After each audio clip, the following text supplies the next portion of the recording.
Que a graça e a paz do nosso Senhor e Salvador Jesus Cristo estejam presentes e transbordantes na vida de todos os irmãos. É uma alegria, é uma honra estar mais uma vez aqui com os irmãos. Eu quero agradecer ao reverendo Knight a oportunidade e o convite para estar aqui com os irmãos ministrando a palavra de Deus. Também eu quero transmitir um agradecimento ao conselho dessa igreja. Eu sei que não estão presentes todos os presbíteros, mas alguns estão. E eu queria que os presbíteros presentes, transmitissem aos demais presbíteros da igreja e também de uma forma geral à igreja de São José dos Campos, o apoio espiritual e financeiro que a igreja tem dado ao nosso ministério. Nós, como o reverendo Knight falou, temos uma ação e atuação em Lambari, mas também uma atuação junto às famílias de pastores no Brasil. Nós temos viajado para vários estados e também cidades, ministrando aos pastores, ou seja, cuidando de quem cuida. E nós precisamos das orações e também do apoio dos irmãos, e agradecemos este ano que os irmãos participaram conosco, estão participando e vão continuar participando, e nós agradecemos e pedimos as mais ricas bênçãos de Deus sobre esta igreja, porque Deus abençoa a quem dá com alegria. E os irmãos têm nos abençoado e o Senhor tem dado mais, aumentando a sementeira dos irmãos para que essa semente seja plantada e disseminada pelo Brasil afora e o reino de Jesus seja expandido para a glória de Deus Pai. Amém? Muito bem, irmãos. Vamos abrir a palavra de Deus no texto de Mateus, capítulo 2. A nossa irmã, a dirigente de louvor, já citou parte dele, ou narrou alguns fatos, né, irmã? E eu quero ler agora com a igreja. Mateus, capítulo 2, do verso 1 ao verso 12. Uma nota de curiosidade, é o único evangelho, somente Mateus, que narra o episódio dos reis ou dos magos do Oriente. Marcos, Lucas e João não narram, é só Mateus que faz essa narrativa. Então nós vamos ler e aprender o que Deus tem a falar ao nosso coração a partir desse texto. Mateus capítulo 2, do verso de 1 a 12, para que os irmãos participem da leitura. Eu vou ler os versos ímpares e os irmãos, por gentileza, leiam os versos pares, tá bom? Nós participamos então assim, alternadamente da leitura. Tendo Jesus nascido em Belém da Judéia, em dias do rei Herodes, eis que vieram os magos do Oriente a Jerusalém.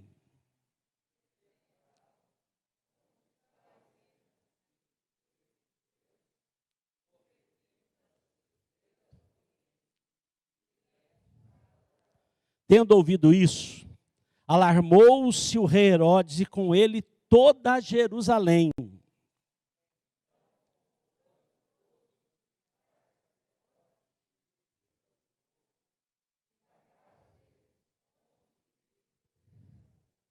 Em Belém da Judéia, responderam eles, porque assim está escrito por intermédio do profeta.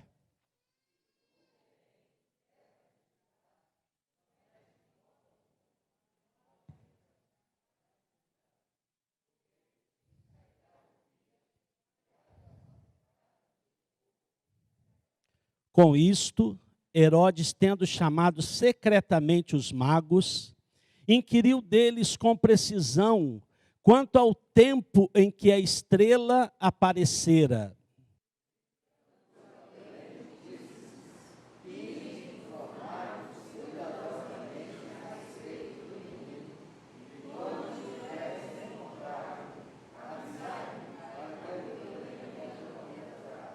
Depois de ouvirem o rei, partiram E eis que a estrela que viram no oriente os precedia, até que chegando, parou sobre onde estava o menino.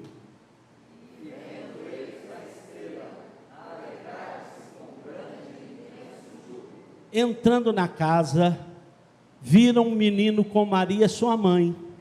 Prostrando-se, o adoraram. E abrindo seus tesouros, entregaram-lhe suas ofertas: ouro, incenso e mirra.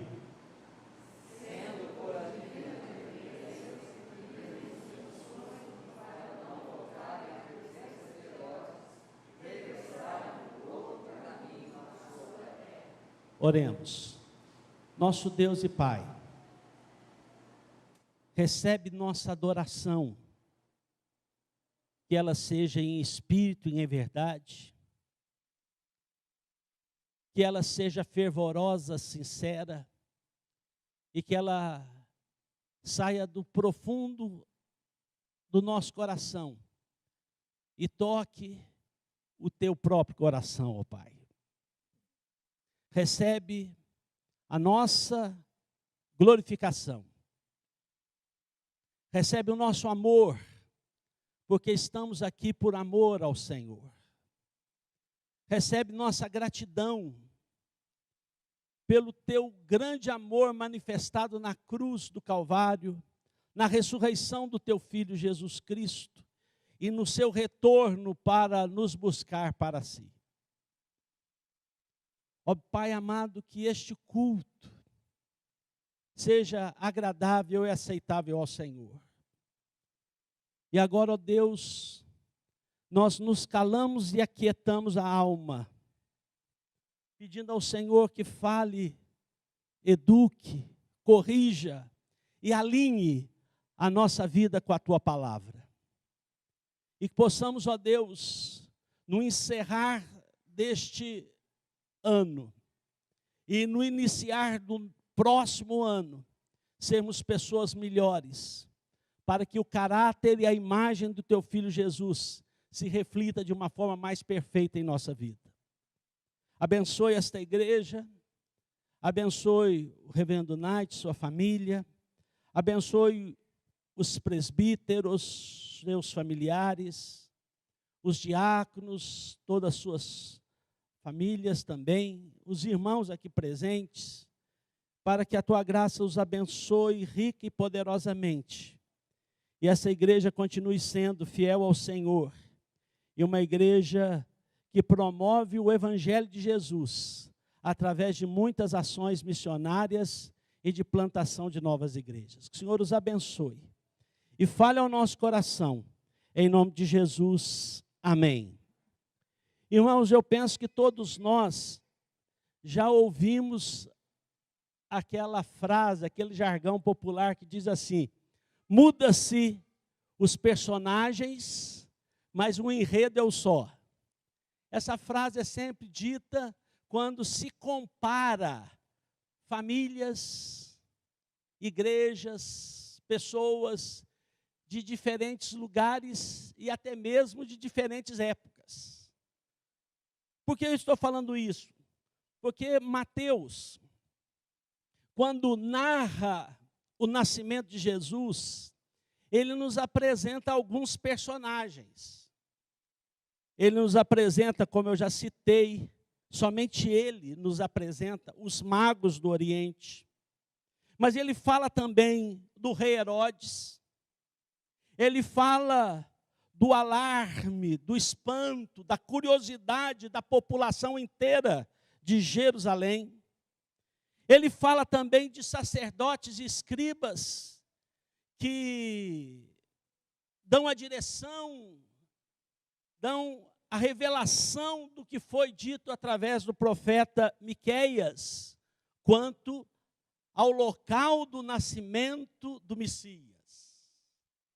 E nós temos então aqui, irmãos, sem alongar no texto, esses 4 grupos de pessoas. Volto a dizer, os magos do Oriente, Herodes, a população de Jerusalém e os escribas e religiosos do templo em Jerusalém. E estes personagens, eles vão trazer por si mesmos reações ao nascimento de Jesus. Cada um desses grupos tem uma reação própria. E eles são, no meu modo de entender, emblemáticos. Porque eles representam também grupos que no decorrer da história, no decorrer do tempo, em diferentes regiões, e chegando até nós aqui no Brasil, São José dos Campos, também representam alguns grupos de pessoas. Aqueles que vão a Jesus, como os magos do Oriente, ou como Herodes, temos aqueles que combatem e querem até destruir tudo que tem por nome cristandade, e nós conhecemos. Temos o grupo dos curiosos, dos maravilhados, que se encantam de saber da notícia do nascimento do Filho de Deus, mas é pura curiosidade, não passa de um encantamento vazio, efêmero. E temos os religiosos, que sabem tudo da palavra, sabem tudo da Bíblia, mas não têm a prática, a bênção de viver esta palavra. São apenas conhecedores. E nós sabemos que a letra, o conhecimento por si só, ele é estéril. Paulo diz, a letra mata. Sendo assim, irmãos, eu vou discorrer sobre esses 4 personagens, lógica e evidentemente, focando e enfatizando os magos do Oriente, porque eles sim nos representam. Vamos usar essa palavra bem comum nos nossos dias, né? E nós devemos nos espelhar neles. E devemos muito mais do que espelhar, devemos reproduzir também hoje as ações que eles tiveram em relação ao nascimento de Jesus. Porque o Natal, irmãos, nós sabemos que não é uma data que se comemora em apenas um dia. Findo esse dia, acaba-se a celebração. Mas o Natal do povo de Deus é um Natal de 365 dias. Nós celebramos o nosso Senhor e Salvador Jesus Cristo todos os dias da nossa vida. Então, irmãos, a primeira reação e ensino que os magos do Oriente nos mostram é que devemos buscar a Jesus com toda a alegria do nosso coração, com toda a fé da nossa alma. Isso é Natal, buscar Jesus, a presença de Jesus, de estar presencialmente, espiritualmente na presença de Jesus. E essa busca vai exigir de nós uma determinação, uma postura, um foco muito claro. Eu quero exemplificar aqui. O texto diz, o Evangelho de Mateus fala de magos do Oriente. Os estudiosos bíblicos dizem que este Oriente que Mateus está se referindo é hoje o que nós conhecemos, eu vou colocar em termos contemporâneos, seria o atual Irã, que nós conhecemos tendo como a sua capital Bagdá. Então é daquela região em relação a Jerusalém. E como a nossa irmã muito bem falou no início da ministração do louvor, eles fizeram uma viagem entre 1.000 e 1.100 quilômetros. Evidentemente que eles não pegaram um avião da Emirates, né? E com todo conforto saíram de Bagdá e desceram em Tel Aviv de avião. Não teve isso. Não tinham autopistas. carro com ar-condicionado, uma viagem longa, uma viagem a pé em lombos de animais, uma viagem onde eles não tinham infraestrutura, não tinham graal, não tinham frango assado para ir se alimentando pelo caminho, tinham que levar alimentos e cozinheiros, tinham que levar escolta e guarda, porque é uma caminhada perigosa, tinham que levar uma quantidade enorme de serviçais, porque não tinha hotel 5 estrelas, não tinha resort pelo caminho, tinha que montar barracas e tinha que dormir. Então você pode imaginar que aquela caravana, e aqui eu posso até explicar para vocês, os analistas e estudiosos bíblicos dizem que era em torno de 10 a 14 magos do Oriente. A gente sempre fica com 3 na cabeça, por uma questão, a questão dos presentes. Mais do que os 3 presentes, ouro, incenso e mirra, é porque 800 anos, guarda essa data, 800 anos depois de Cristo, surgiu um texto que apresenta esses magos. Só que eles não são apresentados nesse texto, 800 anos depois, como magos, mas são apresentados como reis. E o autor, que nós não temos o nome, ele dá nome a esses magos. Ele chama um dos magos, Gaspar, rei da Índia, senhor dos tesouros.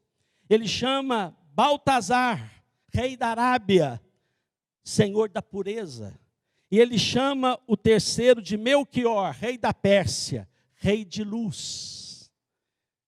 Pura fantasia, mas ficou no consciente coletivo da cristandade os 3 reis magos. Os reis que vieram presentear Jesus, Gaspar, Baltazar, Belquior, e trouxeram os seus presentes porque eram senhores do tesouro, da pureza e da luz. Então ficou esse negócio de 3 reis, mas na realidade, como nós falamos, eram mais de 14, ou de 10 a 14, com guardas, serviçais, cozinheiros, e uma caravana, que quando entra em Jerusalém, entra um aparato muito grande. Mas por que eu estou contando isso, irmãos? Porque aqueles homens, apenas tocados por uma luz do Espírito Santo de Deus, eles viram uma estrela. E eles tiveram de ter o quê, irmãos? Muita fé. Que eles, acompanhando aquela estrela, eles chegariam até o Messias, o rei dos judeus.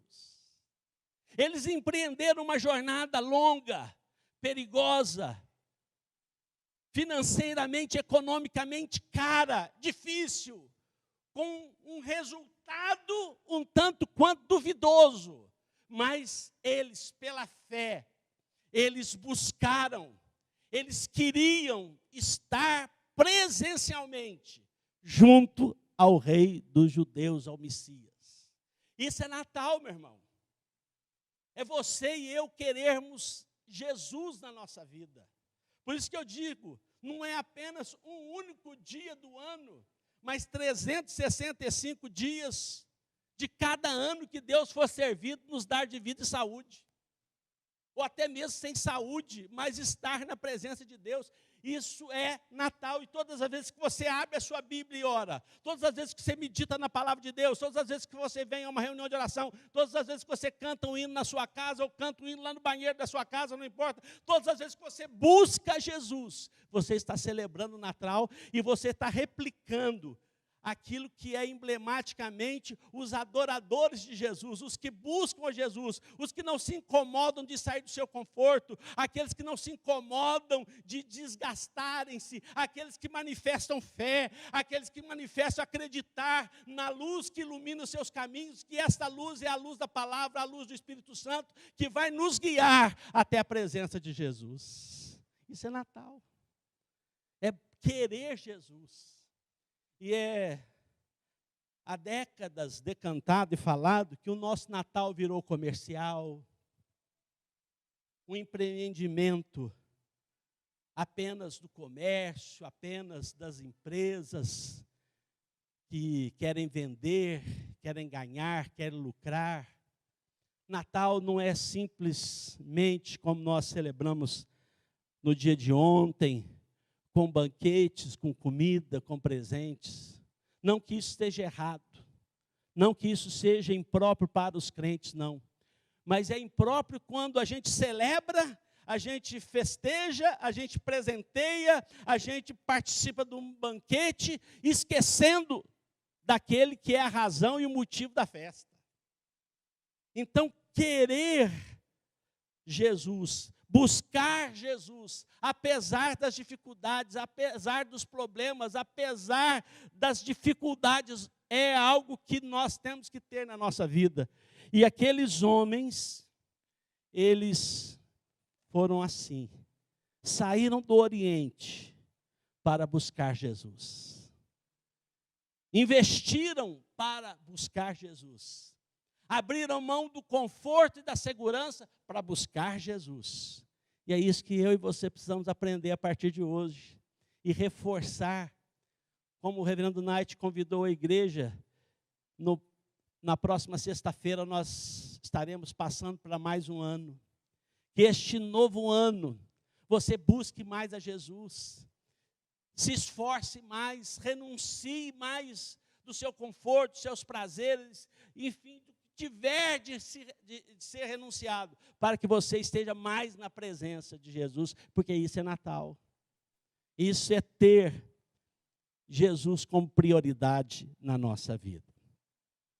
Mas em segundo lugar, irmãos, esses magos do Oriente, eles além de buscarem Jesus com foco, com determinação, com alegria, com fé, diz o verso 10, quando eles chegam em Belém, quando eles veem que a estrela para naquele lugar humilde, e eles reconhecem que ali estava a direção de Deus, e eles chegaram até diante do Messias, diz o versículo de número 11, entrando na casa, viram o menino com Maria sua mãe, prostrando-se, o adoraram.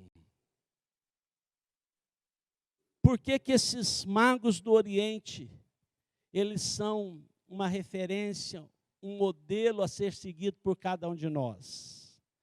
Porque agora eles têm uma adoração fervorosa. E isso é Natal. É quando nós adoramos fervorosamente a Jesus. É quando nós nos prostramos. E eu gosto muito dessa ideia de prostrar. É a pessoa que põe o joelho no chão, é a pessoa que põe a fronte no chão, é a pessoa que se humilha, a pessoa que reconhece que tem alguém sobre si, que tem alguém maior do que ele, alguém a quem ele presta conta, alguém a quem ele sabe que a sua vida está sendo dirigida. E assim, aqueles homens, eles adoram fervorosamente a Jesus. Não era apenas uma visita de confraternização. Não era apenas um conclave internacional de uma diplomacia entre reinos e países e reis. Era mais do que isso. Aqueles homens, por mais ricos que fossem, o texto os chama de mago, mas a história os chama de reis, que fossem reis, eles abdicam da sua soberania, das suas coroas, da sua posição, e se humilham. E não é isso que Jesus exige de nós? Qual foi a pergunta do Senhor? Quem quer vir a mim? E ele coloca uma tríplice condição. Negue-se a si mesmo, tome a sua cruz e siga-me. O passo 1 e primeiro, que desencadeia os outros, é você negar a si mesmo. É você entender que tem alguém maior que você. É aquilo que Jesus diz para a gente dar a nossa vida a Ele. Porque sabe Ele, e nós precisamos ter esse conhecimento, que a nossa vida na mão de Jesus está muito melhor do que na nossa própria. E aí entra o paradoxo de Deus. Porque quando nós perdemos a nossa vida para nós mesmos e a entregamos para Deus, Deus não nos diminui, Deus não nos acaba, não extermina a nossa personalidade, não nos destrói, não nos aniquila, mas Ele nos promove exponencialmente. Porque acontece, como eu digo, esse paradoxo, a gente dá, perde para nós, mas a gente ganha. Porque o fardo de Jesus é leve e suave. Porque quando nós voltamos para Deus, a nossa vida é restaurada. A imagem de Deus que foi quebrada pelo pecado começa a ser restaurada. E nós entramos no processo de conversão, entramos no processo de santificação, aguardando então a glorificação, quando nós seremos, como diz João, como Jesus é. O pecado já não nos atrairá. A nossa natureza vai repudiar o pecado. Hoje, como Paulo mesmo nos ensinou, o bem que a gente quer fazer, a gente não faz. O mal que não queremos, esse fazemos. Miserável homem que somos. Mas naquele glorioso dia, como diz Paulo em 1 Coríntios 15, o mortal vai se revestir da imortalidade. O corruptível vai se revestir da incorruptibilidade. E nós seremos como Ele. A nossa imagem, a imagem será restaurada. A imagem de Deus que foi quebrada. E nós teremos uma vida santa, pura, à semelhança do nosso Senhor e Salvador Jesus Cristo. Então, meu querido e amado irmão, como eu disse, não foi uma visita de confraternização, não foi uma visita de relações internacionais, mas foi uma visita onde aqueles homens se prostram, se humilham, se derramam, reconhecem que aquela criança é o Filho de Deus, é o Messias prometido. A história da palavra de Deus está acontecendo na terra. Deus está manifestando o seu amor e a sua glória. Deus está entre nós, o Emanuel, o Deus conosco, o Deus presente, que Isaías vai chamar, o maravilhoso está entre nós. E eles se prostram diante daquele menino, se prostrando diante de Deus. Isso é Natal.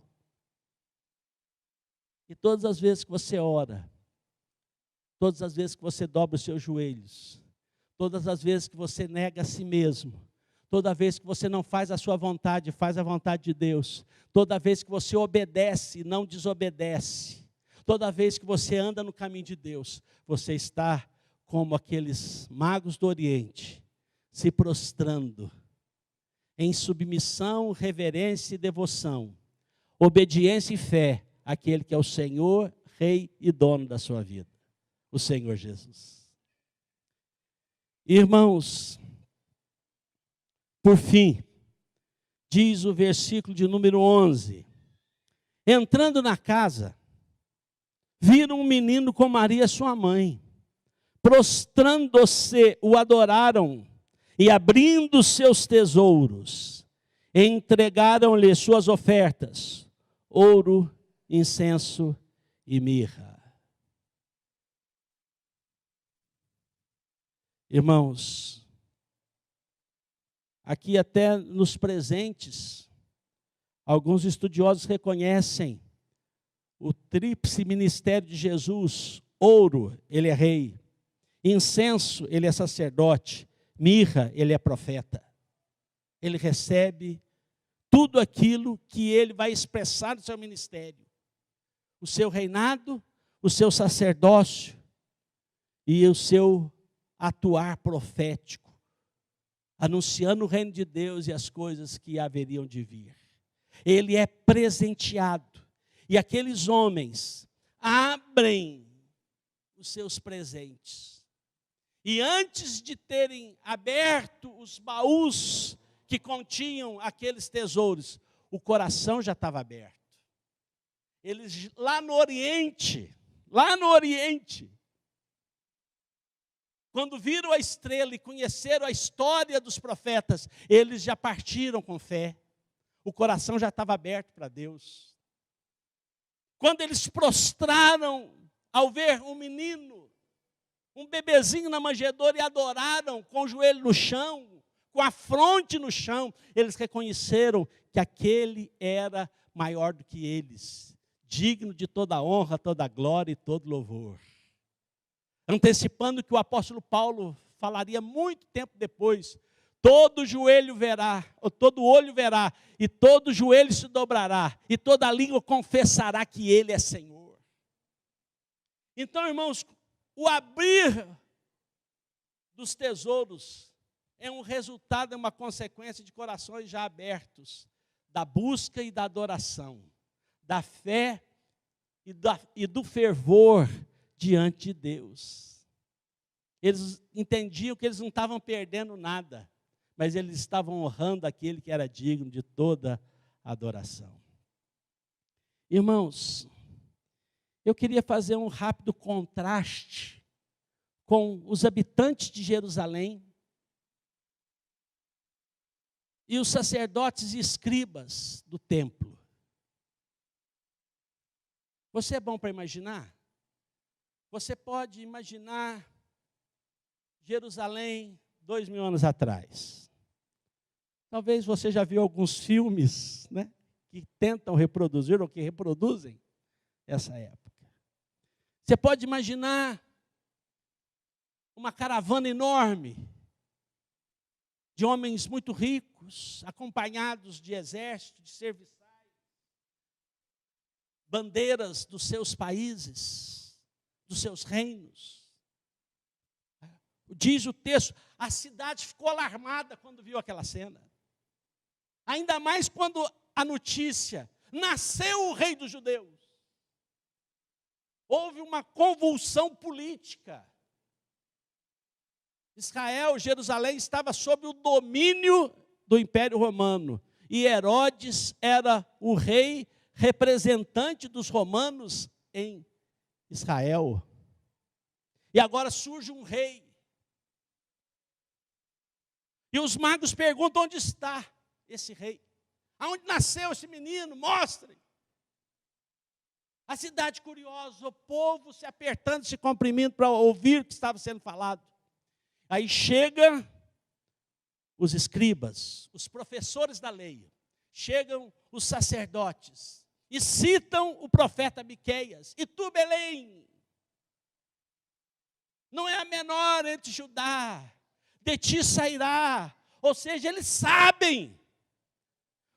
O que me impactou, irmãos, sabe o que me impactou? É que não teve um único habitante de Jerusalém, não teve um único escriba, não teve um único sacerdote, seja que por curiosidade acompanhasse os magos até Belém. Vamos ver esse negócio aí. Mateus tem um silêncio sepulcral quanto a isso. Ninguém se moveu para buscar. Se não buscou, não ia adorar. E se não adora, não abre os seus tesouros e não presenteia. Percebe que é um efeito cascata? Por isso que eles são representantes da incredulidade. São representantes de uma religião estéril. São representantes de gente que apenas fica maravilhado com a ceia, maravilhado com as árvores, com os piscas, com a festa. Mas o dono da festa não faz parte da realidade de suas vidas. Por isso, meu querido e amado irmão, Natal é quando a gente entende o que Paulo fala aos Coríntios. Jesus, sendo rico, se fez pobre, para que por meio da sua pobreza pudesse enriquecer a muitos. E qual foi a mensagem que Jesus nos deu a partir dessa palavra do apóstolo Paulo? Jesus, sendo rico, se fez pobre. Será que a riqueza de Jesus era ouro, diamantes, gado, fazendas, castelos? Que ele se esvaziou disso? Não. Ele continua sendo dono de tudo. Salmo 24 diz: a terra pertence ao Senhor e todos que nele habitam. Tudo é de Deus. Aí nós temos que voltar para a ressurreição. Quando Jesus, ressurreto, se apresenta e se manifesta a Maria Madalena. E ele ali dá o sentido dessa palavra de Paulo. Jesus, sendo rico, se fez pobre, para que por meio da sua pobreza enriquecesse a muitos. O que Jesus disse para Maria Madalena? Vá, diga aos meus irmãos, o meu Deus é o vosso Deus, o meu Pai é o vosso Pai. Ali Jesus reparte o Pai conosco. Ele era filho unigênito, agora ele é primogênito. Ele era único, agora ele é o primeiro entre muitos, e eu e você somos a sequência desses muitos filhos de Deus. Deus era só dele, mas agora é o nosso. O meu Deus é o vosso. Então Jesus repartiu no sentido figurado que Paulo diz, ele se empobrece, porque ele era único. E agora ele tem muitos, sendo ele o primeiro, mas ele reparte conosco. E isso é Natal, irmão. Quando a gente pega esse texto, esse ensino e essa mensagem, nós repartimos Deus. E Natal tem também uma mensagem extremamente evangelística, de repartir o Pai, de repartir Deus e de tornar outras pessoas filhos de Deus. E nós abrimos o tesouro da nossa vida, abrimos os compartimentos da nossa vida, da nossa mente, da nossa alma e passamos a distribuir não só presentes a Jesus, mas as pessoas que estão à nossa volta. Por isso, irmãos, que esses magos do Oriente nos representam. E nós precisamos replicar suas atitudes em nossa vida. Eles buscaram a Jesus com fé e com muita alegria no coração. Apesar de uma viagem difícil, custosa, essa palavra é mineira, né? Custosa, né?